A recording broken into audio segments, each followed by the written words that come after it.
network at paranormalking.com.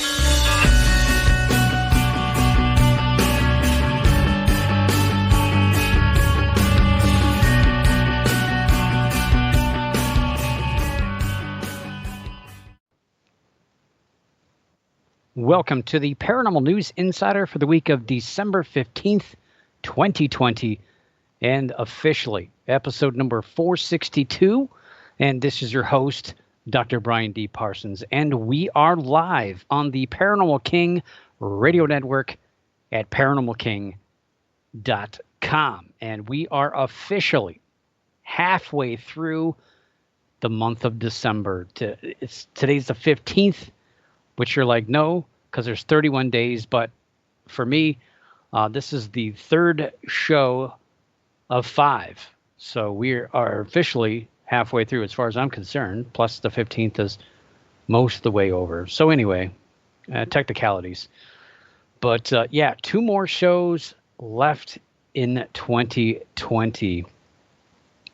And I'll be happy to put the year behind me. Although it wasn't a complete washout for me, unlike a lot of people I know that suffered a lot of problems and issues health-wise and monetary-wise. And all the things just really, every time you turn the corner this year, bad things seem to happen. But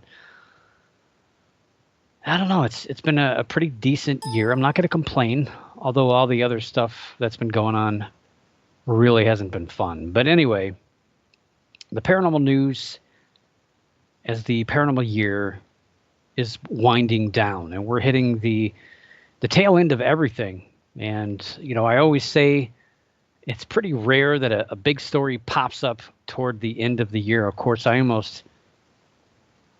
said that a few weeks ago, that we had this monolith story that just kind of blew up and got a little bit bigger. And it's finally fizzling out. It's finally going away. We got a little update on that tonight, but we're also going to talk some top 10s. Yes, of course, we have the top 10 paranormal news stories of 2020 from my vantage point, from my work on the year of covering the paranormal news for pretty much the entire year. I had a couple of weeks off here and there, a couple of weeks in January, when I went on vacation out to Arizona, and I don't know, a couple of here and there. I took when I moved, bought a house in March, so I took a week or 2, I think, there, and I don't know. Every now and again, I need time off. But it never stopped watching, never stopped reading this stuff, and it's just been pouring in this year. A lot of UFO stuff and a lot of these crazy zany one-off stories that pop up and go away, which usually is the hallmark of a kind of a boring year. But we've had some pretty big stories, and we will count it down. Of course, we have been counting it down, of course. We covered number 10 through number 7. So 10, 9, 8, and 7 the last 2 weeks. And tonight, of course, if you can count, there'll be number 6 and number 5 tonight. So we'll be halfway through. Well, actually, more than halfway through, I guess. More than halfway through the countdown tonight. And that'll only leave the top 4. Yeah, no vacations. Well, I had a vacation this year, but no vacations probably next year. That's for sure. I do have money for a cruise that I'm supposed to use to book a cruise, but yeah, I don't think I'm going to do that. I don't think I'm going to I'm not going to get on a cruise ship, I don't think, unless I can get a one of those suits, biological suits that I can wear with a pump in it. Yeah. So yeah, let's see. Tonight, I'm not going to get too far in depth into too much news. I don't want to go over tonight. I don't want to keep you guys up too late. Got to get ready for all the snow we're going to get here tomorrow with the almost the snowmageddon. Little nor'easter passing through the area. Probably going to hit the East Coast pretty hard, but where I work is pretty much the snow capital of Ohio, so I've got to be careful tomorrow. Hopefully, I can make it to Friday when I get my new tires. But yeah, we'll see how things play out. But yes, tonight we have another countdown. Not just the top 10 paranormal news stories countdown, but we have one of our first. This time of the year, you get all sorts of countdowns for everything. It seems like, and probably a lot of stuff that we're not going to want to see this year.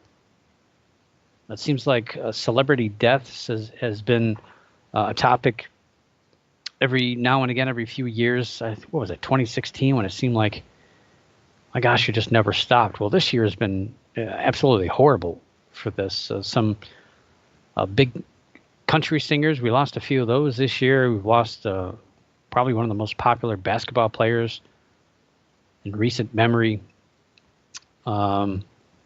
Just every time you turn around, somebody was passing away, and it's just not good. So not looking forward to that story. The top 10 news stories this year, we all know what it's all going to be about.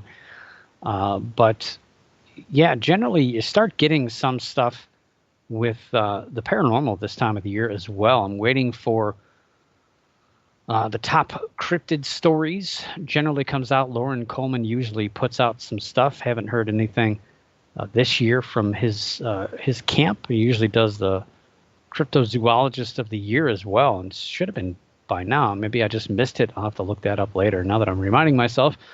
But no real cryptid news this week, but Listverse does have a story that just broke today. It's been copied by, probably 7 or 8 different other people here, but it's one of the first countdown stories I've seen this year, especially on the paranormal, and it's titled "The Top 10 Cryptids Easily Explained by Real Animals." So it caught my attention. I thought, why not? It's a countdown story. I like to do countdown stories this time of the year, but why not? Cryptids that could be easily explained by real animals. And coming in at number 10, I was really, really disappointed by this. Part of me was disappointed. The other part of me was like, geez, if this one's number 10, this is going to be a pretty extensive countdown. Number 10 was Bigfoot. And I thought, gosh, if Bigfoot's number 10, he's, to me, probably one of the biggest, not physically, but, maybe physically, but one of the biggest well-known cryptids in existence. So how could he be, or she be, because we're talking about Patty, how can this creature be number 10? But also curious as to what their explanation was going to be. They didn't waste any time because it says number 10, Bigfoot, and then it says bears. And their explanation with bears, they talk about not just bears, but bears with mange. And they talk a lot about mange in the story. And they don't get too far into explaining why a bear, other than a bear with mange. So a little bit of misinterpretation of the creature. I mean, Bigfoot is generally described as pretty hairy, not like a bald giant creature. So I don't know why they're focusing on the mange aspect, but really from my research, the bear Bigfoot misinterpretation thing is generally that while Bigfoot is obviously bipedal, it's got its 2 giant feet, and he's a pretty tall dude. Sometimes anywhere between as short as 6 foot tall, all the way up to maybe 11 or 12 feet tall is described by some people. But again, on 2 legs, bipedal. But a bear, as we all know, they generally walk on 4 legs. So how could you misinterpret a bear and think you saw Bigfoot? Well, sometimes, and let me pop a myth right now, because I was thinking about how I was going to write this or talk about this tonight, and I always want to mention when we talk about bears, bears don't have poor smell. I don't know why everybody thinks that bears can't smell. The reason why, I think, people think this is because their eyesight, I'm sorry, I got that backwards. They can't see. So bears have poor eyesight, according to a lot of people. But that's not true. Bears can see pretty well, but they can smell even better. Not smell like BO, but they can use their sense of smell far better than their sight. And how that ties in, if you've ever been fortunate to see a bear at a distance and were able to see it pretty much the same time they saw you, or maybe a little bit before that, or heard it, snuck up on one, don't recommend doing that. I've done that once on purpose, though. So I knew it was there. But bears can smell humans or other threats long before they'll actually see it.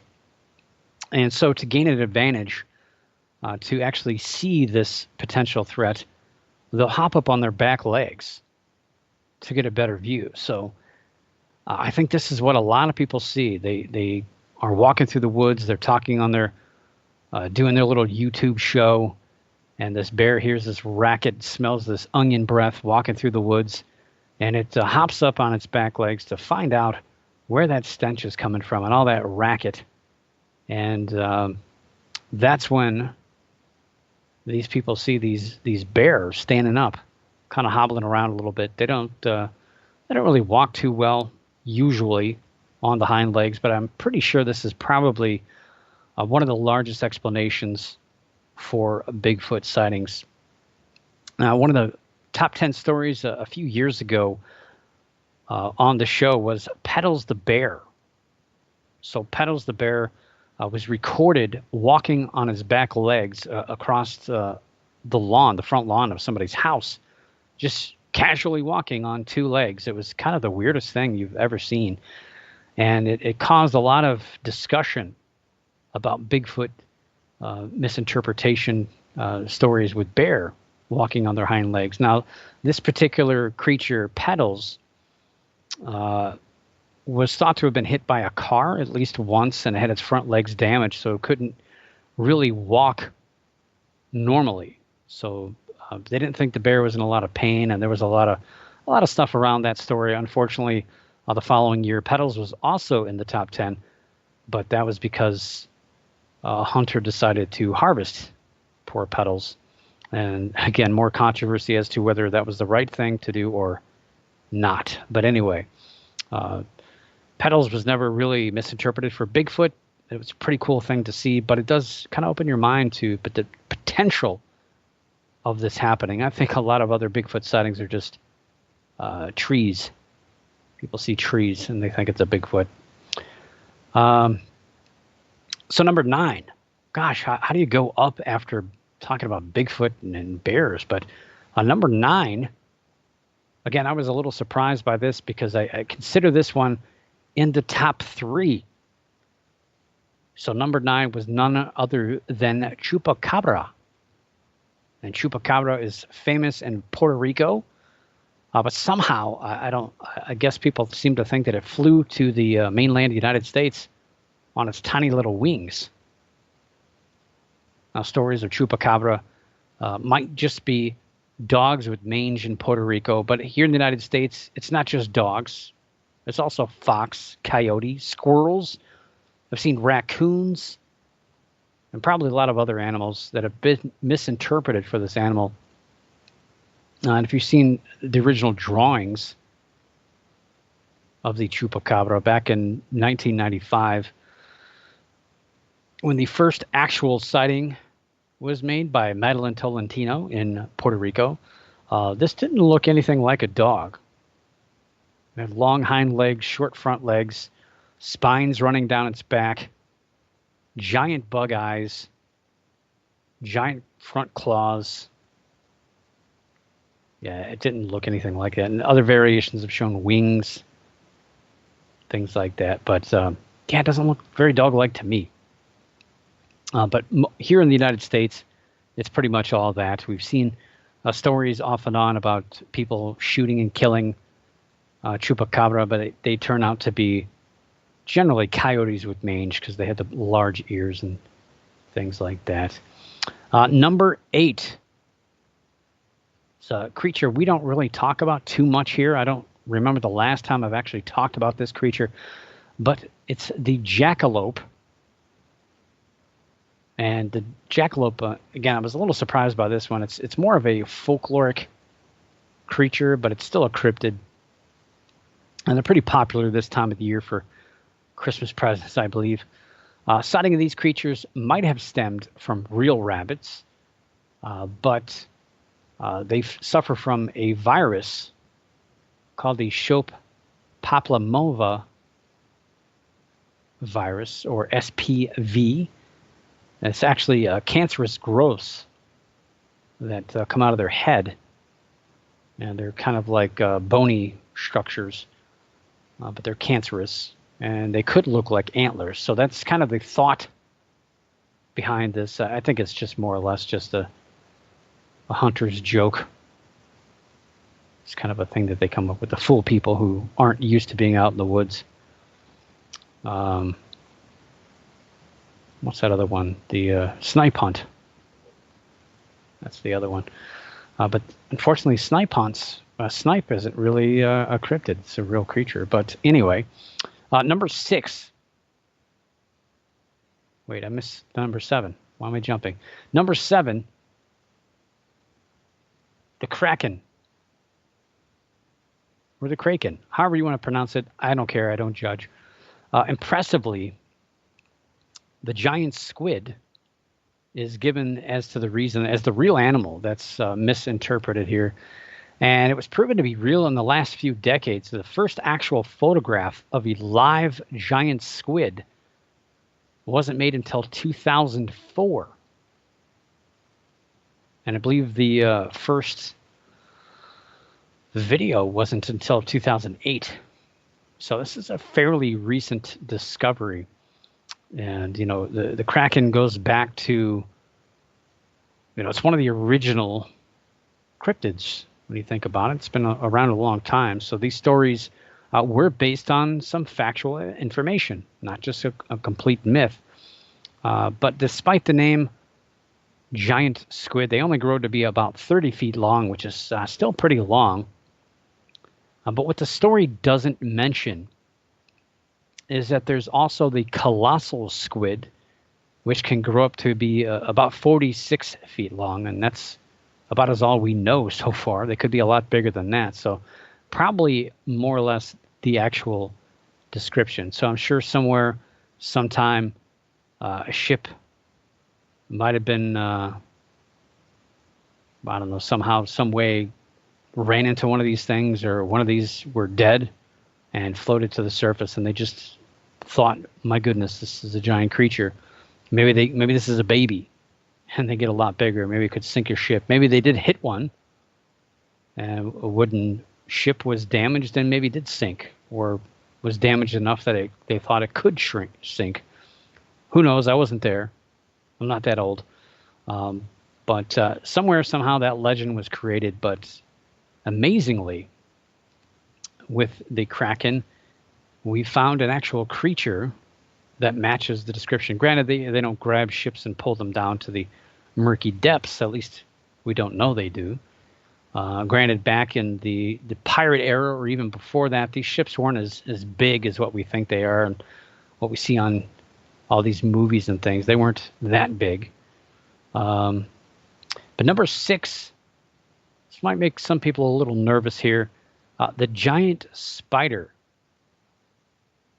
Giant spider. So I don't know why you just pulled your legs up off the floor, but in reality, spiders might get to be as big as a foot across, which, yeah, that's still pretty big. I mean, their legs, not the actual body, but that's pretty big. But the article points out that spiders don't have lungs, and so their size is limited to the amount of oxygen in the atmosphere. So they don't get too much bigger than that.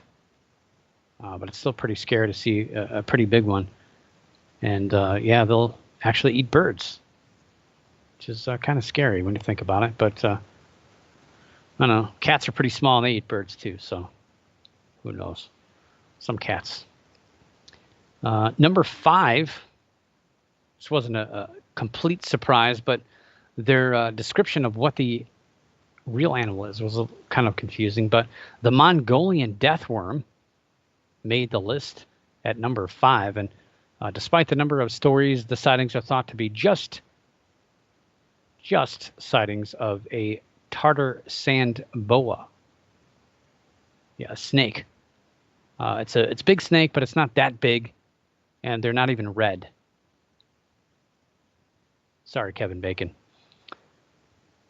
Number 4, come back to the United States here. Mothman.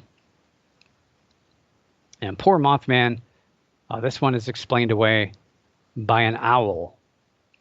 Yes, an owl. So if you remember, the article doesn't mention this, but you might remember the TV show Project Blue Book that was canceled earlier this year. They talked about the Braxton County monster, more famously known as the Flatwoods Monster. And the owl hypothesis came out during that show back when it happened, but that's really not the way it went down. The owl hypothesis really didn't come to fruition until the early 2000s by skeptic Joe Nickel, and it's been thrown around quite a bit by skeptics, and it's kind of true when you think about the red eye reflection of these creatures and being super tall because they're up in a branch in a tree, and the way the faces were described, especially with the Flatwoods Monster. So it does make sense to an extent, but we don't have any kind of validation of that. So we go from Mothman at number 4 down to number 3 with the Jersey Devil. The creature that inspired a hockey team is thought to be nothing more than a misinterpretation of a sandhill crane. So another flying creature takes the blame. The sandhill crane, these are pretty large birds, but they're actually rare in New Jersey, but they do appear there every now and again. So they're not extremely rare, but rare to see, but do offer a high potential of an explanation, especially since people wouldn't be used to seeing these things and probably catch them off guard. I know one of the first times I ever saw a large bird like that, it kind of scared me too. So, but at least I knew what I was looking at. Number 2, and we talked about the kraken, really is how it's pronounced, but I'm not going to say nothing. Number 2, back to one of the original cryptids, the mermaid. Yes, half fish, half human creatures, generally thought to be part superstition and part misinterpretation of a creature. Yeah, these mermaids are actually thought to be, or sirens, thought to be these creatures that pose as females that try to get fishermen or pirates or whomever, sailors essentially, to follow them, and they try to crash their ships on the rocks, and they're murderous creatures. So they're not pleasant creatures. And yeah, then a company comes along and puts it on their coffee cups. We still can't figure that one out. But anyway, mermaids are thought to be misinterpretation of manatees, which are seen pretty much from Florida all the way through, probably back in those times, all the way through Central America, and probably, I guess, South America as well. But also you have the Western Pacific and Indian Ocean cousin, the dugong, that looks very similar. So probably a misinterpretation of these creatures that could be thought to be half person and half fish. I don't know where they got the female part from, because these manatees generally have those little like beards. I don't know. Again, wasn't there. Yeah, the number 1 cryptid on this countdown that can be explained by real animals, the Loch Ness Monster.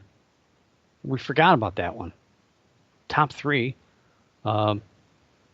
usually in my book coming in at number 2. So we did cover the top 3: Bigfoot, Loch Ness Monster, Chupacabra. And yeah, that's right. Scotland's own Loch Ness Monster takes the top spot with the explanation that people are seeing giant eels, which are actually not proven to exist, by the way. So I don't know why they put that in there.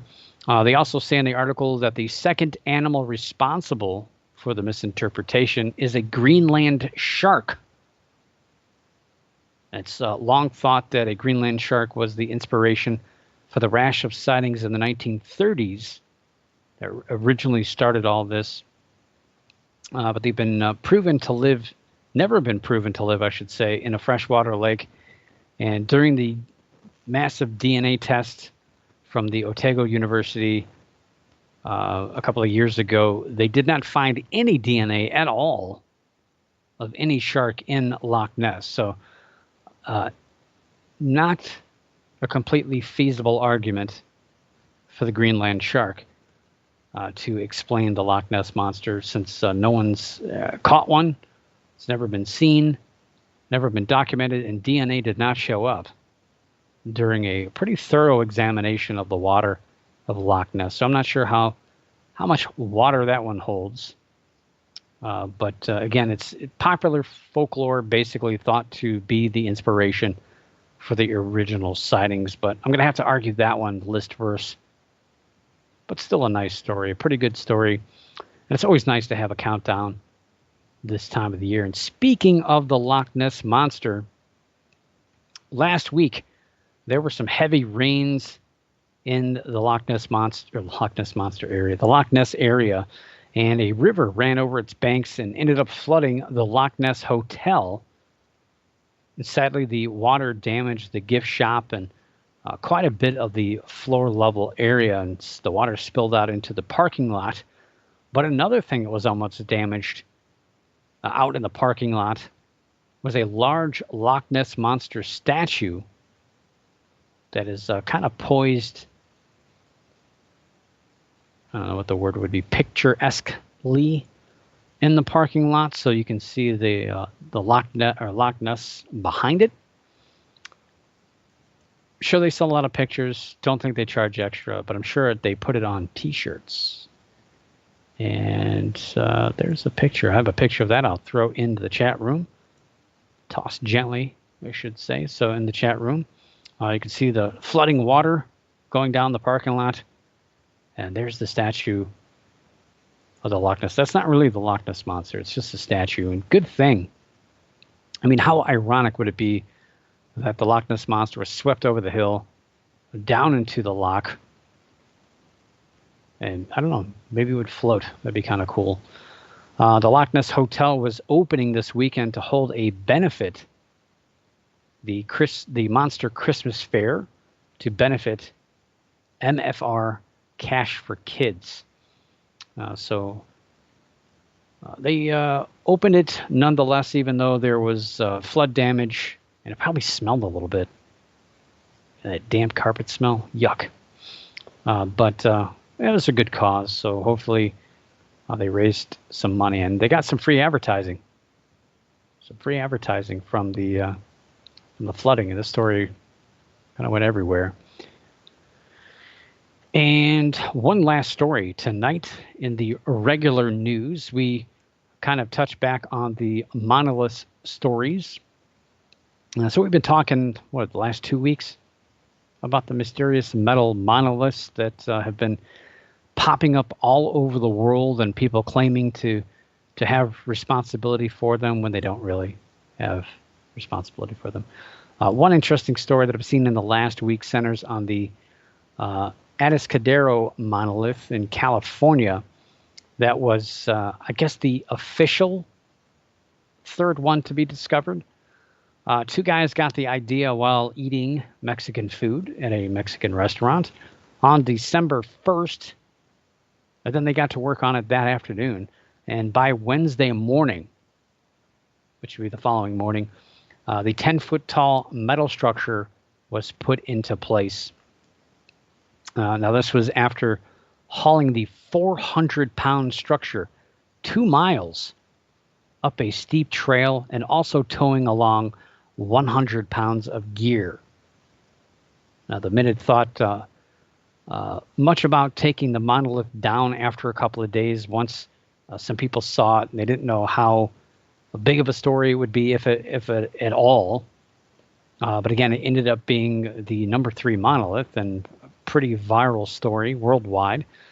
And they also noticed how much joy it brought local residents, and it seemed to numb the pain of 2020. But of course, as we talked about here on the show, within 24 hours of the monolith going up, it was torn down by somebody else. Of course, that seemed to be the trend. Somebody discovers it, and then somebody else knocks it over, rips it down, puts it in a wheelbarrow, melts it down, turns it into an airplane. I'm not sure what they did with it, but pretty much destroyed it in this video that they shot. So yeah, a group of men put a video out showing themselves tearing down the monument, and they put up a wooden cross. In the video they posted online, they also used racist remarks toward illegal aliens, and of course, space aliens as well. The Atascadero mayor, Heather Morin, stated, quote, "We are upset that these young men felt the need to drive 5 hours to come to our community and vandalize the monolith. The monolith was something unique and fun in an otherwise stressful time," unquote. So after the story broke, the men decided to contact the mayor and let her know that they had built it. They also got the notion that it would be okay by the mayor to put up another one as long as it was a little bit more permanent. So the men got to work right away and installed their second monolith with the support of 60 pounds of concrete. And I'm not so sure. I tried to follow up on that story yesterday to see if there was any update on this, but I haven't seen anything since this particular story I'm talking about here. So I'm not sure if it's even still there or not. I don't know. Most of the other ones, I think there was one other one still standing, but even it was damaged. Most of them have been torn down by people, stolen, or just completely destroyed. So I don't think I'd be putting one up. Now it's getting to the point where people are putting them up in downtown New York and outside of their businesses to try to get some attention, like giant cardboard things with aluminum foil covering it. It's run its course pretty much at this point. And let's just let it go. I mean, 2020 was weird. It was a cute story while it lasted, the first 3 or 4, but yeah, it just kind of, the wheels kind of came off of that. Let's just keep it. Let's just keep it going. I mean, it was just too much. I didn't mind it except for the fact that people were destroying these things. I understood the Utah one. I understood the reason why, because people were tearing up the desert trying to go see it. But the California one, there's no reason to tear it down. Yeah, I don't know. It just got out of hand. So anyway, that brings us to the top 10 paranormal news stories of 2020.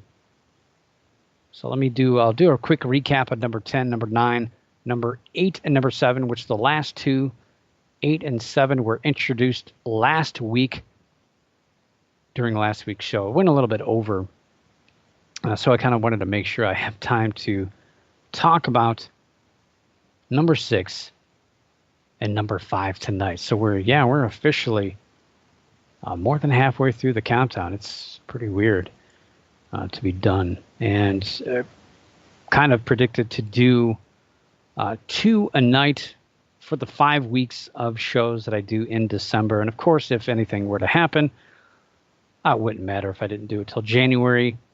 I think a lot of people kind of already have a pretty good feeling as to know what the number 1 story is. And once we start getting into the top 5 or maybe even the top 4, I think people will kind of put 2 and 2 and 2 together and figure it out. But Number 10, and I've still not bumped this story out. I still don't have the monolith story at number 10. I don't know. I'm still kind of weighing it.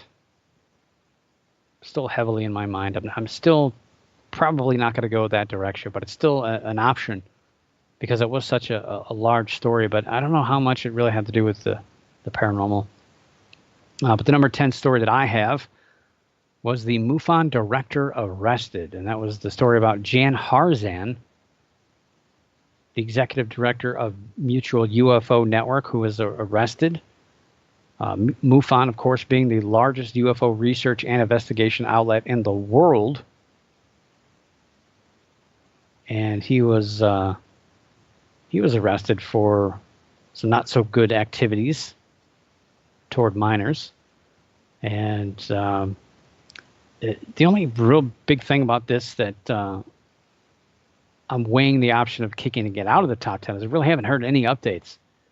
I don't know if he's gone to court. I don't know if he made bond or, made bail. I don't know. It's really nothing is, when you do searches on this story, it's dead end at this point. So I'm not sure what happened. But again, it affects the largest UFO organization in the world. And they've been having a lot of issues, some political issues lately. And, there's been rumors that MUFON is kind of on its way to collapse. And, a story like this, it may not pull the plug on the organization right then and there, but it's certainly something that could wear down this organization's foundation as well as public trust and could lead to its demise. But so far, it's really just made it, I don't know, it's still there, but it's really not done too much. The same as the last few years. To me, it's just kind of floating around the toilet bowl, in my opinion. The number 9 story this year, lake monsters. And that's other than the Loch Ness Monster. So one's in Argentina, the Champ Challenge from Lake Champlain. We also had one from China and South Korea that was seen. So very sporadic stories popping up every now and again, every here and there. We also had that dolphin thing from Puerto Vallarta. We also had Ogopogo, British Columbia. So a number of stories that just kind of popped up every now and again, and it was kind of enough to keep large water monsters in the news pretty much every month this year, it seemed like, and kept us entertained. So a collection of lake monster stories, why not? And this year I kind of did something that I've done in years past with some stories. Some people don't like it, but I think it's kind of necessary to keep some of these stories in the top 10, but bundling stories together. So any one of these stories in and of itself, by itself, probably not enough to jump into the top 10. Pretty much sink. And, but yeah, none of them by themselves really made the top 10. And that was it. But it's still an intriguing set of stories that it was more speculation than anything. And it was a nice distraction from all the COVID-19 coverage for sure. And you don't always get these every year. You'll definitely have a handful, maybe 4 or 5 stories about strange creatures that wash up on a beach somewhere throughout the year. We had a couple of these included in this collection of stories, but to have actual sightings of lake monsters in a variety of places, that doesn't always happen every year. So I thought it was a nice change to the lineup, and especially the top 10. And you add these stories up and how much airtime they got all over the world, how much virality they carried. They were pretty popular stories. The number 8 story this year, Mad Mike Hughes. Sadly, his death, as well as the flat Earth hoax that followed him. Now, Mad Mike Hughes was a guy who was a daredevil who shot himself into the sky in a steam-powered rocket that was homemade. And he's been hurt before, and sadly this year it was a pretty horrific crash. If you saw the video, it was put on Twitter. It was actually live on Twitter, and the rocket came off the truck bed, and the parachute came out prematurely. It looked like it hit the steam engine, and it just pulled it out, and it just disintegrated it. And the rocket kind of went a little crooked in the air, flew. It hit the height of its arc, and then just kind of plummeted straight down into the desert floor. And we pretty much knew that we were looking at somebody who just died. Now, the crash occurred back on February 22nd in the desert near Barstow, California, which is about a 2-hour drive northeast of Los Angeles.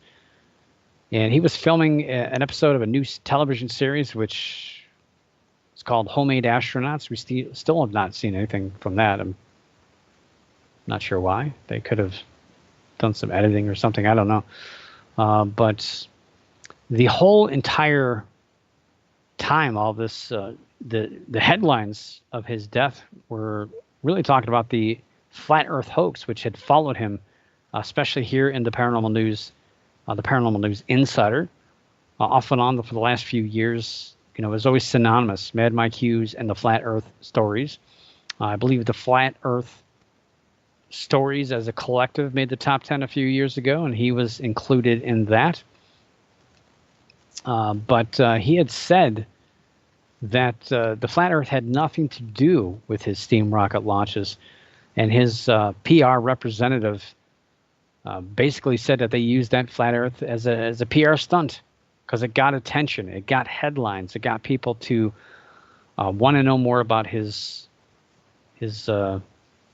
stunts and his daredevil activities. So it was a lot more than just shooting a rocket into the sky.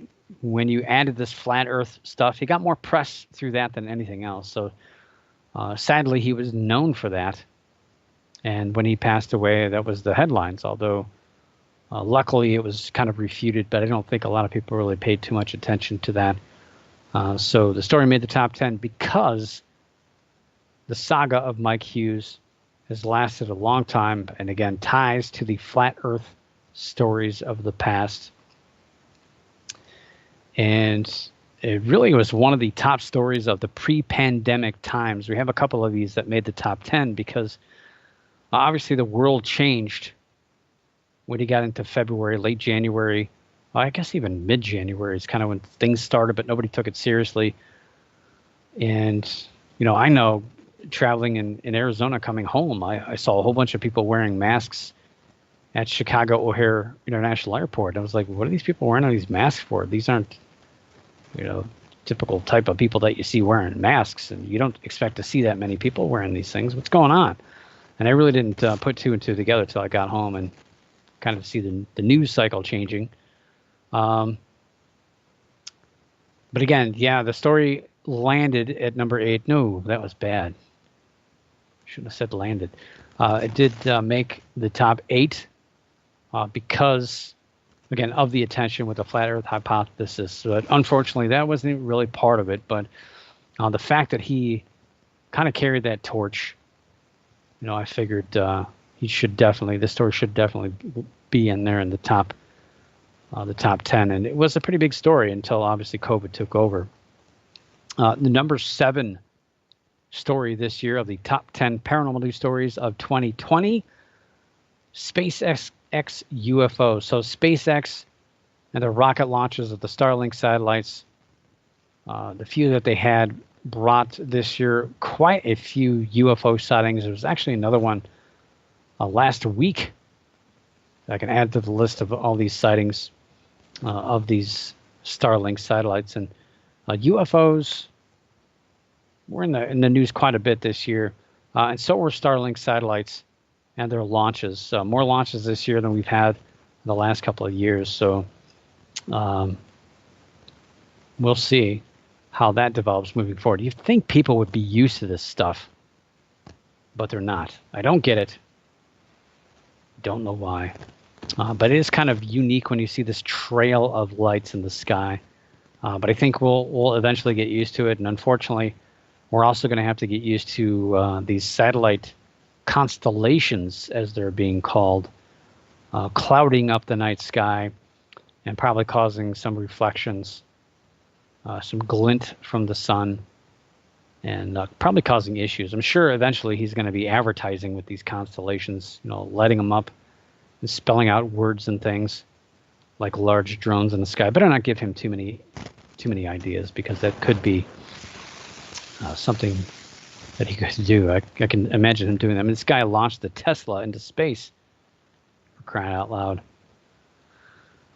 Yeah, so the number 7 story, UFOs caused by Starlink satellites. And that leads us to the debut of the number 6 story of 2020. And this story originally, when I first kind of put together the top 10 paranormal news stories of 2020, this story was actually a little further down. It was probably, I don't think it was number 10, but it was definitely, down there. It was probably 7 or 8, I think. But unfortunately, events that came to light thrust this story up into the number 6 story of the year, and that is, well, it's one of the most heartbreaking stories for me of 2020, related to the paranormal, and it all came to a crashing conclusion at 7:55 a.m. on December 1st, and that is the Arecibo Observatory, when it came crashing down. Now, the location had suffered moderate damage from Hurricane Maria in late 2017, as well as from a number of earthquakes, a lot of them earlier this year, which since put a strain on the budget for the facility. They had money geared toward fixing it. They've been trying to work on it for a number of years, and we're finally going to start fixing some of the stuff that had broken or that was damaged back in 2017. A large cable break, however, in August of 2020 brought a little concern to the structural integrity of the platform, but plans were in place to help reinforce it. And plans were, put forward to, they were still booking time for the observatory. And however, a second cable break on November 6th put the observatory at high risk of self-collapse. The National Science Foundation conducted surveys of the damage, and engineers had determined the structure unsafe, and the 900-ton platform would eventually be destroyed as safely as possible by a controlled demolition. And on November 19th, the facility was officially decommissioned by the National Science Foundation. And many were hopeful that the telescope could still receive emergency funding in order to be repaired, despite the claims by engineers that the cables failed. And they were supposed to be able to hold a lot more than what they did when they failed. And that meant the health of the structure was worse than initially believed. And I covered on the show on November 21st, a petition was started on whitehouse.gov in order to petition to get money to stabilize the structure that contained 20 tons of lead weights that could be a potential hazard to the aquifer below that feeds, I guess doesn't feed it, it offers them water.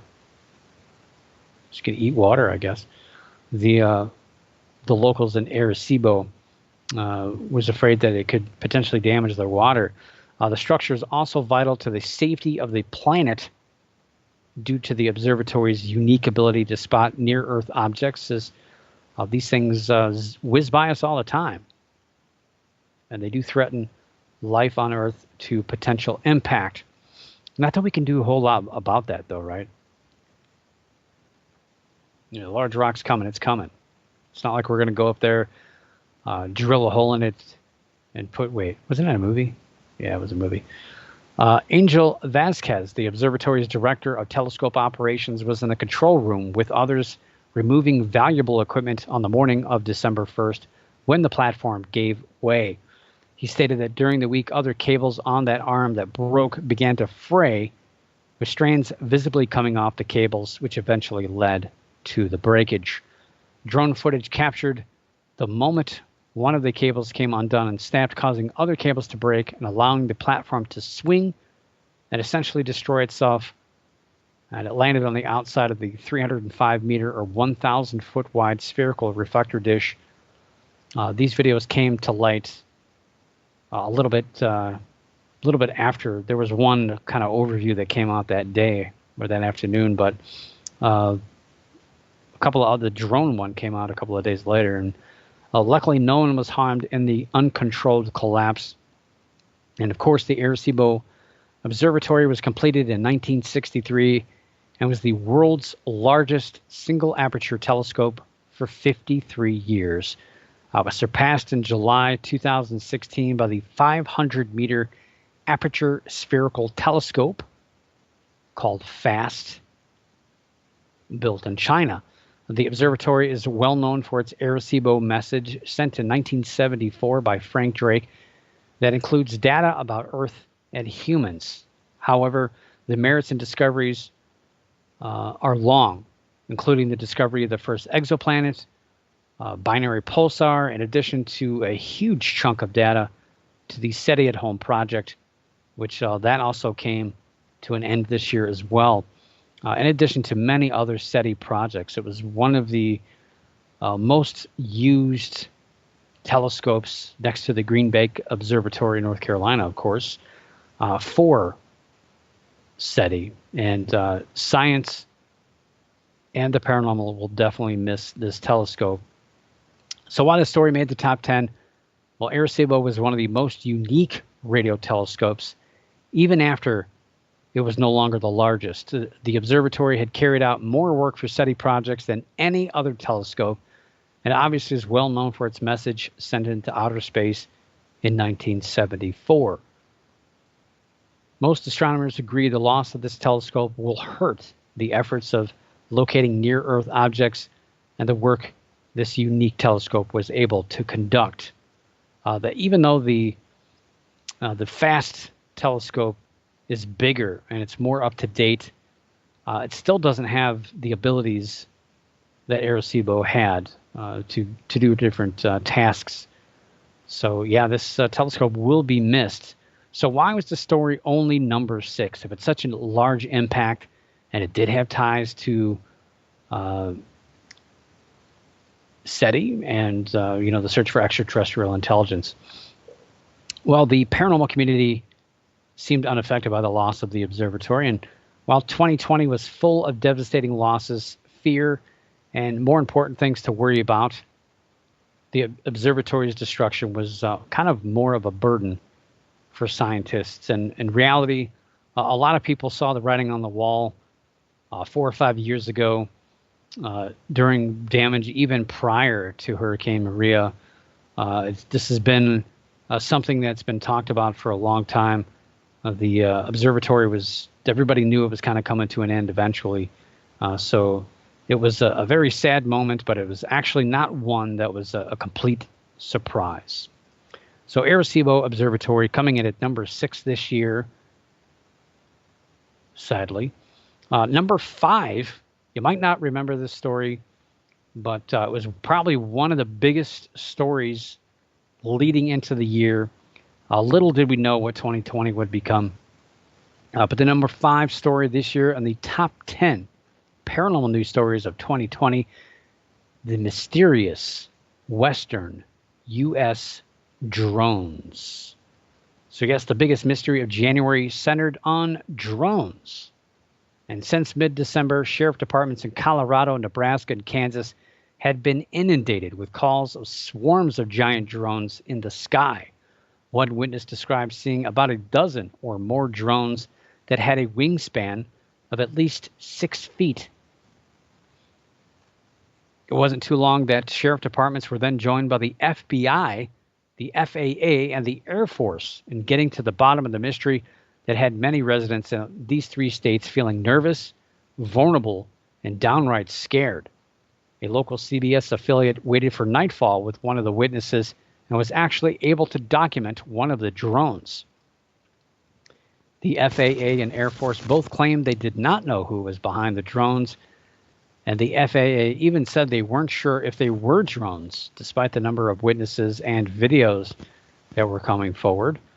None of the agencies felt the drones posed any sort of threat and seemed to be downplaying the activity, which seemed kind of suspicious at the time, although it could be to calm the growing concern. There was a lot of concern about these stories, these drones, and different methods and different means. But Colorado seemed to be the epicenter behind all these sightings, and they even created a task force that searched for a command vehicle that could have been deploying the drones.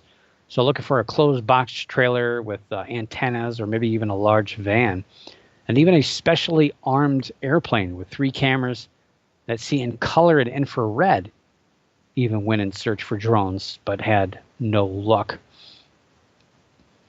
So this mystery kind of every week we had another story, and pretty much this thing was evolving day to day.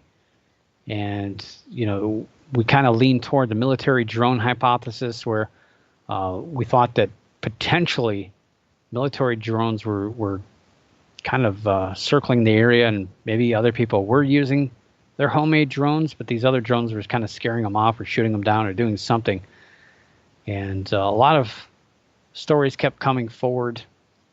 We had a helicopter pilot see one pretty close up, claimed that it almost hit it, said it came in dangerous proximity to the aircraft. That was on January 7th. Pilot Kirk Peebles stated the drone passed within 100 feet of his helicopter. It's a medical helicopter. The Colorado Department of Public Safety then began to use more ground-based teams as well as aircraft to make sure that nothing like that happened again. And then they had another mission with aircraft with cameras and other infrared things. Another, probably 4 or 5 days later, look again after this story broke, looking to see if they could find anything, but nothing. Nothing.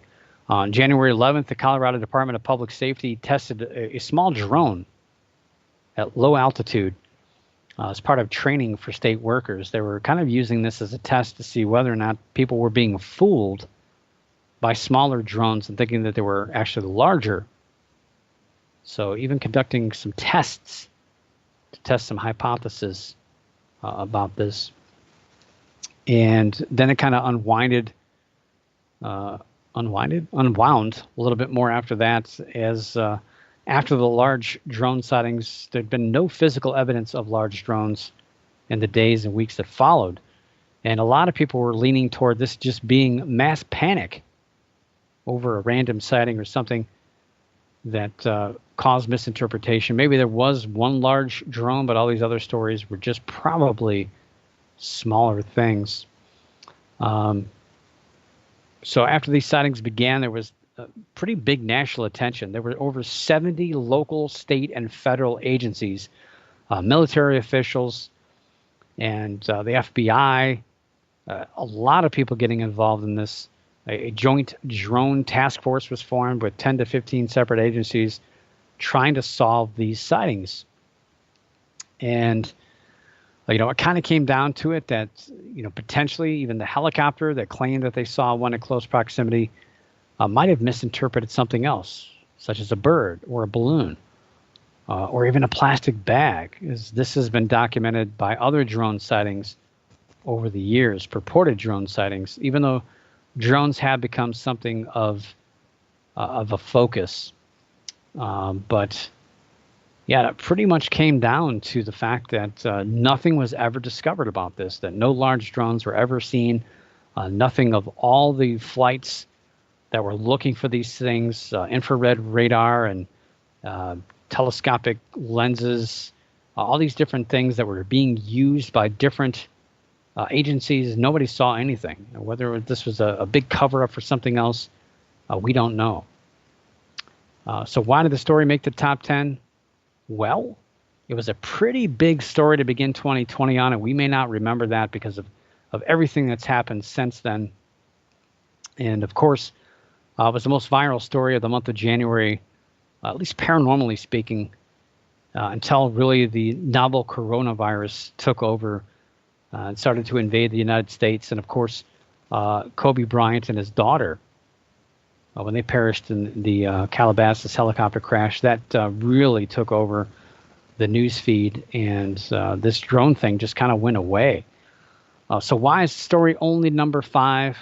Well, this seemed to be a very intricate story, but unfortunately it was more than likely based on fear and virility. So kind of think about UFO flaps.